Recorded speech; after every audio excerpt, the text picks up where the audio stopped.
Welcome to another exciting episode of the Founder Podcast. I'm joined by my two favourite co-hosts, Justin Hodges and Benny Marr. Welcome, boys. Thanks, mate. Thanks for having us, mate. All right, today's special guest is Helen Harrison, a coach, counsellor and author. Welcome. Welcome, thank you. What do you say when someone asks you, what do you do? Yes, good question. Support people to create change, so change within themselves. So heal, like come from awareness, abundance, and ultimately wholeness. Because often, you know, people are struggling with everything you can think of, anxiety, depression, a whole heap of stuff. So it's helping people in their healing. So whether it's counselling, coaching, marriage therapy, psychotherapy, it doesn't really matter what it is. What's psychotherapy? So psychotherapy is going back to past disturbances that often from childhood. Yep. Without getting into too much of it. Why is everyone looking at Ben? Sorry. No, Continue. you're right. So psychotherapy, it's for those people who really want to go deep, to understand, look, I've got a crap of anger and it just keeps coming up and I don't know how to move it, or might go into periods where you really numb down and shut down and I don't understand why I do it. You know, the fight, flight, freeze when you've been triggered. Yeah. So you really got to get to the roots of what's going on, and talking therapy won't cut it. You're wasting your time. So do you is it more male focused or female focused or age demographics? No, look, I find it's generally, I get quite excited when I get a 20-year-old in because they're ready to look at themselves, but it's generally 35 to 45-year-olds, marriage breakdown, someone special they've lost, they're not happy, they should be further along. Those things that are enough to actually get you to go into somebody's office and start looking at yourself. Because it's quite confronting. People don't want to go there at all. No. Helen, talk to me a little bit about, obviously, your book here with Inner Wealth. Obviously, you share some deep personal stories, also, you know, loss of siblings. How long have we got? You tell me. In a nutshell, it was a calling in that I don't think there's enough, well, there isn't enough conversation around suicide, about grief, about long-term marriages breaking down and all of the stuff that goes with it. And so it was sort of a tap on the shoulder. I'll say that my sister who passed was a big driver in that. I believe in something a bit deeper than just here. Yep. And, yeah, just so many different reasons. But I actually couldn't ignore it anymore. I was in that, how it all came about is I was moving house and I felt very displaced. And it was at that time where we couldn't find any accommodation. I had all this stuff stirring up inside of me and I knew it was old stuff.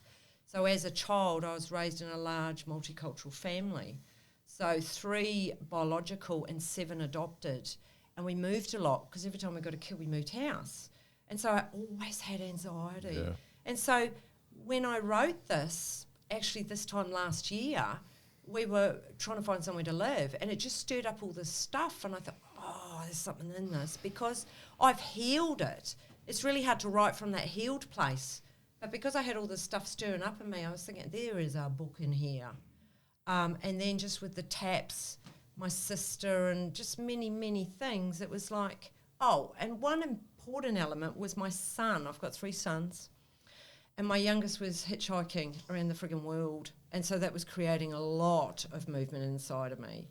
And I thought, well, what am I going to do with this? So lots of different elements as to why. And then it just, the ghostwriter, I contacted her. I've known her a long time. And I says, I've got a book. And she says, well, you know how to write a book because I've already written one. And I said, no, this is something, I need a ghostwriter. And so I just purged and just dropped this book within, it was about 8 weeks. Yeah, wow. Yeah. Wow. Yeah, it was incredible actually.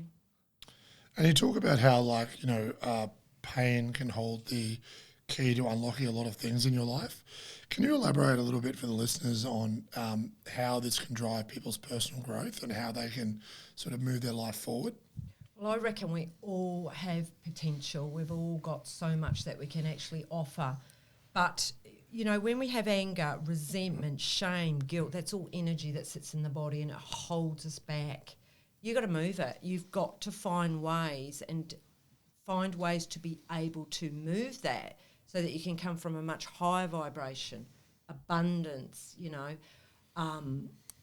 and all the good things that you can create. I mean, a lot of your listeners will come from that abundance energy. But sometimes they may wonder, well, why do I get shitty? Or why do I, shut down? Or why do I, the fight, flight, freeze? I keep coming back to that. That's your biggest thing, is when your nervous system gets activated. And knowing how, I call it attend to yourself. It's understanding yourself intimately, ultimately. Yep. So does that answer the question? Yep, absolutely. Yeah. No, it does. Yeah. One thing that came to mind with my age is hormones. So how do you find it? My wife's gone through menopause. Apparently I'm going through menopause at the moment. What's your view on that? That is a very good question. Okay. There's so many different parts to it, isn't there? But having an awareness. I just meant from that emotional, because you're saying going through all those feelings, and I think you go through as a child, you're going through puberty, and then you sort of get into your 20s, but then biologically, all of a sudden you're hitting that 40s, 50s age group, which you'd mentioned earlier that's a large part of your audience, so to speak, that you work with, the impact that those triggers have. Yeah. So often we have ways of coping, and by the time we get to your age or my age, they're outdated ways of coping. Yeah. You have to improve how you deal with your emotions. I do marriage counselling. If you're going to do anything in a relationship, look, I won't say what I'll be, but when I have a couple in front of me, you know what the woman is wanting? She's just wanting the man to emotionally hold that container so that she can feel and cry and move all of that. And so for the male to be able to sit and be with that, but then also for the male to show a vulnerability. And you're not taught any of this stuff. You're taught to sort of, what are you taught? You know what you're taught. Yep. Yeah. So that armour, those masks, those ways, like, don't be a girl. But I think there would be so much less marriage breakdown if there was more vulnerability and more openness. Yep.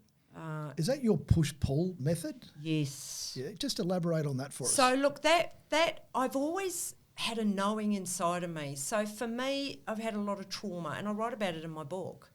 And I don't do it for a pity party or come from a victim mindset. I come to show people that if you've had stuff in your life, it is going to impact the present day. So it is your job to heal it. So the push of pain, if your body is having certain ailments, like if you're angry or you've got aches and pains, digestive problems, if you're burnt out. So it'll present itself physically. Absolutely. I write about that. I think I hit 45. I was always a runner. And so that's how I dealt with stress, was running. And then I got so burnt out and so fatigued, my body was yelling at me and I didn't want to listen. Yep. So I actually had no choice. I replaced running with meditation, as extreme as that sounds. And I'm a type A personality. I don't meditate. But I had to find a different way to learn how to find peace, because that's what we're all looking for. Yeah. So it's the push of pain and the pull of purpose. When you start emptying out your crap, trauma, you fight and flight and freeze and learn how to attend to yourself, and then you have the pull of purpose. What are you here for? What are you meant to be doing with your life? It's that energy. Yep. And when you're aligned with what you're meant to be doing, it's exciting. It's an energy. You know what I'm talking about. I do. Do you? Yeah. How do you know? Well, Ben's a runner. Careful on the running. That's a bit of a stretch. Helen, I just want to go back to that one thing. Obviously, you said I'm married. You said about how the husband about accompanying his wife in those situations. Like sometimes my wife is the same, and she wants to get emotional, and I don't get there in terms of I'm not a very good communicator. Like when I go home, I just want to sit in silence. Don't want to talk. So, what advice, not just for myself, but obviously for other people, in terms of like, how do you get yourself in that mindset to actually be present in that moment? Because I'm just like, man, like I don't want to listen to this. Great question. Not because I don't want to, just because it's my personality, but or is it just me just switching off? So that's a really good example of an outdated coping mechanism. You are in an adult intimate relationship and you've got to meet your woman in that. So it's holding that container. You don't even have to say much. It's your body language. It's how you look at her. No kids, no TV, no distractions. And actually just let her. She will start to empty out. And if you're holding that container for her to do that, that speaks volumes. Yeah. I suppose a lot of people, like, and especially in this fast-paced world, are feeling really like, it's all about the external, right? How do you help your clients focus on, or anyone who reads this great book, how do you getting people to focus on their inner values and their external, like we talked about before, synergizing their energy so they can live their daily life the way they want to? Really good question. So it's coming back to awareness. We aren't taught, it comes back to when we're little, we get our validation from outside of ourselves. If you've done something good, you'll get praised. It's just a pattern. So now, if you want to have peacefulness, I call it inner wealth, but I didn't realise it's actually code for inner worth. So, valuing yourself, loving yourself, liking yourself, noticing how you speak to yourself. But it really begins with having awareness at any given time where you are and what you're feeling. So, okay, I'm feeling agitated. Where in my body do I feel it? We don't give ourselves this time. Being able to name it, allow the emotions to be in the body. Why do you think we all drink so much and eat and get on vices so we don't have to friggin' feel? True. And it's only through, I'll go a little bit deeper with this. It's when my sister passed and I was in so much friggin' pain, and it was the second sibling. I thought, I cannot go through this again. So I actually took myself away because I know as a therapist, because this was just a few years ago. Sorry, when you said you'd take yourself away, so you went away somewhere? I went away to a beautiful retreat where I could just be with myself. They fed me, which was wonderful, but I allowed myself to drop into the pain and be with it. I didn't get busy. There was no... So you weren't running away, you were running to it to face it. Correct. Okay. That's what I write about. And what I found in amongst all of it was this just incredible place of love and peace as I allowed myself to drop into that. And that is, when I talk about the push of pain, the pull of purpose, it's that embodiment. I wasn't in my body. I'd never been in my body because I had trauma. So through that process of my sister passing, I dropped into my body. It was like, whoa, this is what it feels like. I knew that it was out there because I work with clients, but I actually didn't know what it was. When you come from trauma, we often live in this. We live in the head. We don't inhabit our bodies. So the gift that my sister gave me was embodiment. So that's why I wrote my book. Actually, we got to the answer in the end. Does that make sense? Yeah, Oh, absolutely. Yeah. You mentioned purpose, and I know that clearly you've got your purpose. I know Benny's got your purpose, but a lot of people that I talk to, they struggle with what is my purpose. Have you got some little advice or some little steps that people can do to help them understand what their purpose is? So you're not going to go to the letterbox and get a letter saying, here is your purpose. It's about little noticing, what gives me joy? What makes me feel lighter? What do I enjoy? What was I good at when I was a kid? What could I talk about for 50 hours? Like I've got you three listening to me. I could go for 50 hours because I'm on purpose. So it's you get little moments. What are you passionate about? And it doesn't necessarily have to be work. A question that I ask people in coaching is, what would you do if money was not an option? If you knew all your bills and all that was going to be paid for, what would you do? And it's... Good question. I'd start a hobby farm, or I would do this, or do this. Money wasn't an option. Yeah. So it's just... And it's creating space and time to be curious and ask yourself those questions. Yeah. Go in and be with that. What about giving advice for our listeners out there who are... Obviously, we give a lot of advice in terms of sporting and all that stuff, but just a different perspective in terms of what advice would you give young people who are out there wondering about starting a career that you're in, or writing a book or anything like that, what advice can you give them? Do not listen to your parents and listen to your own heart and your own calling. You know? Yep. You've got the wisdom inside. It's actually stop looking externally and go inside and trust. But often we're raised by parents with great intentions of what they would like us to do and be. And it's how to be able to sort of calm that down, but listen to yourself. You know, your parents say you should go to uni, but you don't want to, don't freaking go. Listen to what is right for you. Because I think when you're living on purpose and you're coming from deep within yourself and you've got that passion and that purpose, you've got your own inner power source. You've got a power source. You know what I'm talking about? Mm-hmm. Yeah. Do you? Are you spiritual? Very. Yeah. Because a big thing in one of my brands is that it's spirit-led, and then you manage with your mind, and then you move your body. But like you pointed out, it's that whole intuitive and doing what you feel is right in the inside. Some people call it a gut instinct. But I sort of refer to that, and I'm very much the same, but that's spirit-led. What do you say to that, Justin? What do you consider yourself in that spectrum? What's this? The spiritual realm. Look, Or intuitive.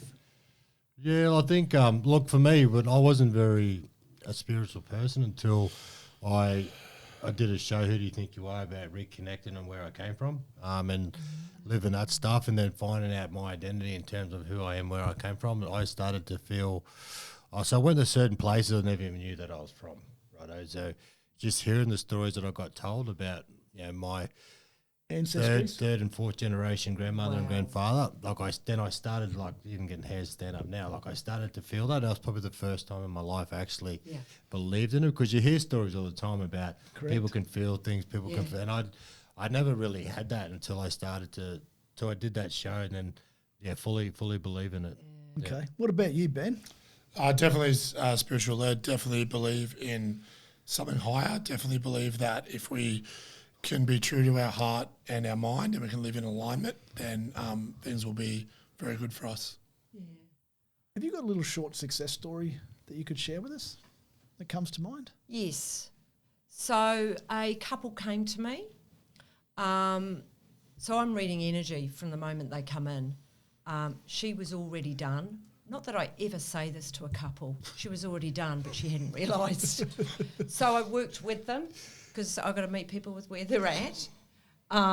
And so they did marriage counselling, they did individual counselling, and then they split. And then she came and did coaching with me. And then she changed. She was a dentist. She didn't want to be a dentist. She was a artist. She was creative, and she was a singer. And so she did coaching with me, and she now travels the world. She sings, she creates, because she listened to her own calling. Can I ask how old she was? She was 34. So it took a lot of guts, you know, especially to go from a profession. Absolutely. Yeah. I was gonna ask you my next question. Like, whenever you like this type of stuff, whenever you write a book and you're putting yourself out there, are you fearful of the critics, or are you worried about family in terms of what you write about? Like, how what I've gone through to write this book. What's some advice you can give to young people who, scared to come out to say things, obviously mum and dad or whatever, the backlash? So it's being okay with being disliked. It's being okay with being rejected. Now, when you're an adoptee, you fear rejection. You will never, ever want to upset somebody. So for me, this has been absolutely massive from the moment I decided to do it. And, you know, I've got a couple of family members who I don't know if they'll ever reconnect with me. But the calling is bigger. I actually can't not do this. You know, I've got to be true to myself. So when you start coming from spirituality, you're not ego-led, head-led. It's more authentic-led. So it's a calling. It's very, very different. So I'd be going against my own inner voice. It must be, because I've gone through some similar things where I'm very much intuitively led that I should be doing this, but then at the same time you're fighting against all these other external forces, and it's not a very nice battle to go through. But do you think, and you mentioned the way the younger generation are now, are they actually better and more in tune with themselves than you think than back the younger people in our generation? That is a good question. I can just use the example of my 3 sons who are all in their 20s. Yep. Now, I had a mantra that I want them to be who they're meant to be, not who they think they should be. They're the most 3 individual, incredible humans. I mean, one of them was hitchhiking around the world and ended up in Afghanistan and Iran. Wow. On Afghanistan TV show. What? Yeah. I saw that on your social media. Yes.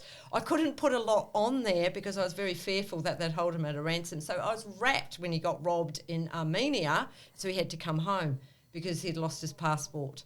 God. So I was pleased. But anyway, so he certainly lives his own life. You did say the universe would deliver at the time. Yes. And that, if I look at my push and pull method, it's awareness, acceptance and authentic action. I was so aware of the fear.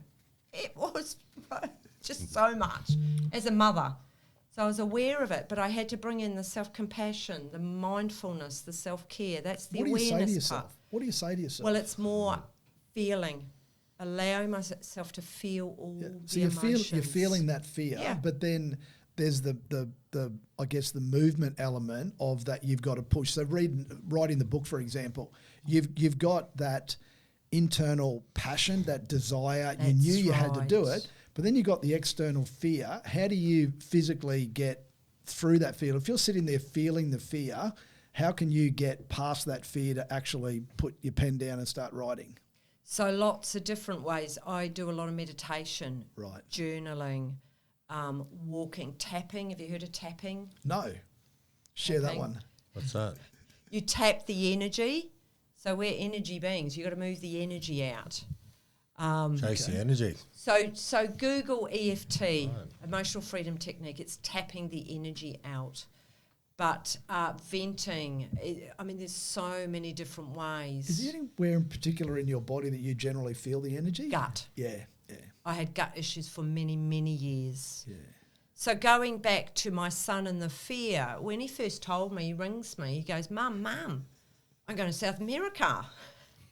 South America I can understand, That's but where a 20-year-old ending up in the Middle He was East? 22. That's where he started. So he started in South America and hitchhiking around, and then China and India, and then, Afghanistan. What led him there, can I ask? Just he's intrigued by people and adventure, and he just, Okay. and he loves living on the edge. Anyway, I unwrapped his back and he's living with his dad down in Tassie, helping him with his business, clean up Tassie. So I'm really pleased. Yeah. What about movement? I'm huge on that. I had mental health issues years ago, and just how movement, you mentioned earlier that you're a runner. How does movement help not just in the mental health and mental fitness side of things, but also overall well-being? So I believe that 70% of counsellors would go out of business if people exercised. We are creatures that have to be moved. We have energy in our body. It doesn't really matter what you do to move, but it is the absolute foundation for mental health. Move your body. It doesn't matter whether it's a walk, whether it's a run, Pilates, swimming. What it is connecting back into your body and feeling some sort of power. Because often with mental health, you feel powerless. You know, you feel hopeless. Well, you are the only one who can heal that, nobody else. So you got to move your body. Yeah. You are the only one who can move your body. And what about connection, just being around people as well? Is that something for everybody? Like you, Justin, mentioned when you've come home sometimes that it's nice, and I certainly enjoy my solitude, but at the same time, you know, we are humans and we were designed to be connected. Yeah, it is so important. When we come from trauma and we get triggered, we then retreat in, and we don't want to be around people, and we also don't want to let people see us in our pain. And I do write about that in my book, particularly in my 30s. I used to call it my comfy couch, sort of a sick, toxic place that I just sort of, you know, and don't come near me, don't look at me, and don't touch me. It's just where I used to go. Yeah. So it wasn't a happy place. It was just No. somewhere that you'd escape. Well, it was the numbness. So we go to fight, flight, freeze. So if anybody's listening to this and they get triggered, question, okay, do I go to the fight or do I go to the flight where I'm out of here? And for a lot of people, the flight can be in your head, I'm in an aeroplane, I'm out of here. Or I'm moving down the road into another unit. You know, the flight or the freeze where you shut down. So when we come from trauma, because all it is unprocessed emotion. Yep. That's all it is. Yeah. So that's why I've written this book, to normalise that we all have trauma in our body, but it's our responsibility.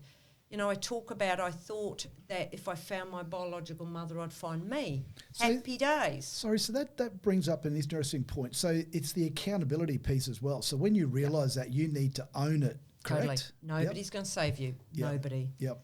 And it's I reached that point, and I talk about that when I really did think if I found my biological mother, I'd then find me. And when I sent a number of letters over many years, and it was returned to sender, it was like one day, it was like the light bulb went off. Well, what the hell am I doing to myself? It was a form of self-torture. Because I really did think that then I could connect in with my identity and who I am. Wasn't her responsibility. Yeah. It's mine. What about yourself? Like, you talk to a lot of people, you heal a lot of people. How do you heal yourself when you're dealing with all these emotions and all these triggers? And I'm just going to jump on that. I don't heal people. People do heal themselves. Yep. Yeah. And that's a really good question, because I've reached a point now where I pick and choose who I want to work with, because I cannot work with people who don't want to help themselves. So I need a level of commitment. That's the toughest thing, isn't it, as a coach? And even if I look at it in a sporting context, that at the end of the day, as the coach can give you all the advice, but the player has to do the work. That's right. And then there's certain players that aren't prepared to do the work. And if you're a really good coach, you don't want to be wasting time. I know you're a coach at a local footy team, and you've got to get going to training in a minute. But is that a fair comment, that you've got some players that aren't coachable? 100%. I think, like you said, like you can give them all the tools in the world. But at the end of the day, if rugby league terms, if you don't want to put your body on the line, well, then you're not going to be successful. Your team's not going to be successful. So that's the common thing with rugby league players, where a lot of coaches get blamed, where I always think it's the players. Like the coaches, mate, the endless hours they spend in, watching videos, coming up with a game plan, give it to the players. You go out, watch the video, you go out in the training all week, you execute it, but then come game day, it doesn't happen. So that's heavily on the players, I think, is that at the end of the day, you're getting paid to do a job, and that's put your body on the line. Yep. And like in terms of your experience, with all of the people that you've seen, how important is it to maintaining physical fitness in terms of linking that to well-being? How, like their own personal well-being, how important do you see that? Hugely. I think it's a foundation. So physical fitness, sleep and nutrition, absolutely foundational first before you can really start looking. Big thing that comes in is people don't get enough sleep. I was going to say, that is a huge one. I remember having a conversation with a guy who's into the neuroscience, and in particular that is as I've gotten older, the amount of time that you spend, and it's not just the amount of sleep, it's the quality of sleep. Yep. What's the difference? Well, on my Garmin watch, I get a sleep score, and depending on how, and that just purely works off your heart rate. So if I'm having a restless night, for example, it can actually monitor when I'm in deep sleep and when you're in REM sleep, and then when you're in light sleep or you're actually awake, and all your restless movements, because obviously every time you move, your watch is moving around, and that's how that's monitored. Okay. You have a fundraising event coming up. Can you tell us about that? Yes. So this event, we're going into our third year. It was created due to when you lose someone to suicide, you just feel absolutely powerless. And I came up with I need to do something with this, and I thought an annual dinner. I approached Linda from The Cage, which is a youth foundation, and it just took off from there. Ben, one of our top sponsors, good on you, Ben. so supportive. Well done. We've got one of your pictures in our garage. In our shed. Of him? My partner brought the The Harry Cure one, or the yes. The Liverpool jersey, right? Yeah. And look, I also did it for my own healing. I did it so the funds go into the community, because it's counselling to support the community, but I also did it for my own healing, because you feel so powerless. Yeah. Who is at risk most in that suicide? Is it the youth? Yeah, look, that's a really good question. Good question. I don't know how to even answer that. Look, you don't wake up one day and go, right, I'm going to commit suicide. You don't. It is often months, if not years, where it's not knowing how to be there for yourself, and just staying, I call it below the line, where it's a toxic, helpless, hopeless energy. And it's learning how to live above the line, and just starting with your mindset. Yeah. I remember having a conversation with a psychiatrist about this, and there's a lot of studies now coming in that, and I went through a bit of a dark time in my life, and at that suicidal point that I was at, the biggest positive for me was my partner and her support through that whole time. And so I was trying to get a deeper understanding, and obviously you were being a marriage counsellor because I think that, and obviously there's more males than females, right? And I got one of my friends, he has lost 3 friends to suicide, and all of them were married with kids, right? So these guys were in their 30s. And when I reflected back on that, these guys were obviously, they had a lot of pressures at work. Then they had a pressure to be be a good father. Then they had a pressure to be a good husband. And if they're not doing that, and yet their wife is just, like this, or it serves you right, like you're never home, and he's trying to earn money because of finances, and it's all these pressure. And in the end, they just go, that's enough. And then they still get hated on afterwards because, now you've left behind. But it's people understanding, and it's being able to understand the power that the partner has, whether it be male or female, on the influence and the support. And so what's your take on that as a marriage counsellor? Yeah, definitely. I think having compassion, but often it's hard for a partner to have compassion, because if they've never received compassion growing up, they actually don't know how to be with it. They don't know how to have self-compassion for this person in front of them. So never taught that. No. So it's, and it's often, there are so many pressures. It's what can you let go of? What can you do to just reduce the load? But again, it comes back to personal awareness and being able to, so with awareness, the self-care, the mindfulness, you have to practice it daily. I work with my mental health constantly. You asked earlier about the people I work with. So sometimes if I've had a big day, I am fried. I come home, I have nothing left. So, I have a spa, I have a sauna, I stretch, I'll meditate, I will do whatever I can to let that energy go. I'm very aware. If it's particularly heavy, I have supervision, so that's where you offload to your supervisor. But I've been doing it a long time now, so I energetically can protect myself. It's interesting, somebody as skilled at yourself and you're still struggling with it. And you're still having to come up with and have strategies. You don't just get there. No. Life is a constant flow, and it's having an awareness of where you are at any given moment and having strong boundaries. You have people in your world that you have no control over, but you have to have your own boundaries around that. But it comes back to the last piece in this push and pull is the what's the last piece? Authentic action. So what can you do to get yourself in a better place? Move your arms and legs in the direction that is of value to you. Yep. So mental health is a constant thing that we all have to be aware of. And work mental, emotional, physical, spiritual. I'm at my happiest. I like to begin a lot of my mornings with a meditation and journaling. Just land in and come home. Happy days. It doesn't matter what happens after that. All right. Now, before we rip into the quickfire questions, you got any closing comments, questions, boys? For anyone out there who's looking to take something from this podcast, what would be the one thing you would want them to take away? Trust your intuition and allow yourself some me time. Like, go inward. You know, what do I want? Yeah, really trust that. Absolutely. We always look externally. Yeah.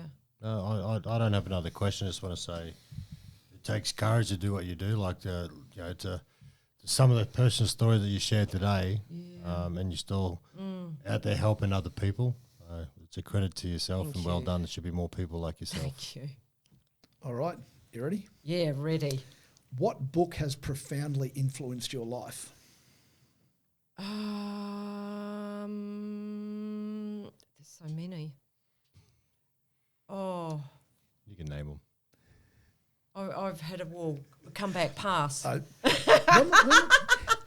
When was the last time you laughed so hard that your stomach hurt? Oh, okay. Saturday night, I went to a 50th and I laughed so much I woke up Sunday morning thinking, oh my God, I've lost my voice. You know when you have that belly laugh? Yeah, Yes. It's just superb. And how important is laughing? Oh, hugely important. I think it just aligns everything up.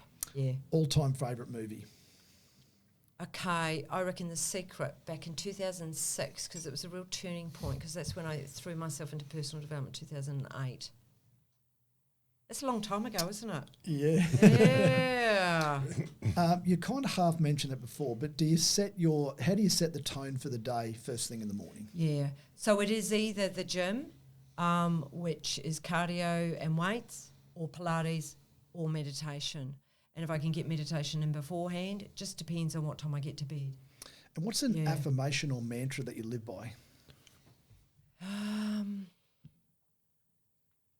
had all this earlier. It's gone. So, okay, what am I meant to be learning here? I see everything that happens as for something to me to learn from. What am I meant to be learning from this? Oh, what am I meant to be learning from this? I will go away and ask myself this. Big fella staring at you. Favourite podcast? Tara Brock. Her work is fabulous. But then there's quite a few. Esther Perel, Gabor Mate. There are a couple. I've even started getting into shares and podcasts around that, which is very different to what I've normally listened to. And what percentage of your week is dedicated to physical and mental well-being? I reckon at least 25%, if not 30%. One word to describe your coaching style. Transformational. What's your favourite self-care activity? Be meditation. What inspires you most in your personal growth journey? To be my best version and to keep, I've always known, like I'm on my calling. So just to inspire people, spark something, heave-ho, something inside of them. Yeah. What's a common misconception about life coaching that you'd like to debunk? Just life coaching a bit limpy. Well, it's not. It's about creating your ideal life, present moving forward, and understanding how you sabotage yourself, how you get in your own freaking way. Yeah. If you could have dinner with anyone, dead or alive, who would that be? Be Oprah. I actually sent her a book, so I'm waiting to hear from her. Favourite hobby or interest? Love bushwalking and going to the ocean. What makes you cry? I cried on Saturday. My niece sent me a photo of her and her mother, and they've been quite estranged for a while. So when I got that photo, I cried because it was emotional. So it was a big day for you Saturday. You had Oh, emotion yeah. and your belly laughing. Everything. All seasons. Oh, I do. All seasons. Yeah, I don't live life in halves. What's the best question anyone's ever asked you? What's your favourite book? Because I can't think. I have about 6 books on my bedside table, and depending on my mood is what I will read. Yeah. What's one thing you're really bad at? My computer, decluttering it. I have bits everywhere. I'm a visionary. I don't do details, so I just sort of smash it, and then every couple of years the whole thing falls apart. How do you define success? Your inner peace, your inner abundance. That to me is success. That peace when you put your head on the pillow and you're calm and peaceful with yourself. That to me is inner success. All right, last question. What's a one must-have attribute to be a successful founder? know your why and your purpose, like strong purpose. And it's got to be from deep within. Yeah. What a great way to finish. Well Yeah. said. Thank you so Thank much, you. Helen. This was great. Yeah. Thoroughly enjoyed it. Benny, Next to the big Hodjo. Thanks, guys. Any Thank friends? you. Thanks, guys.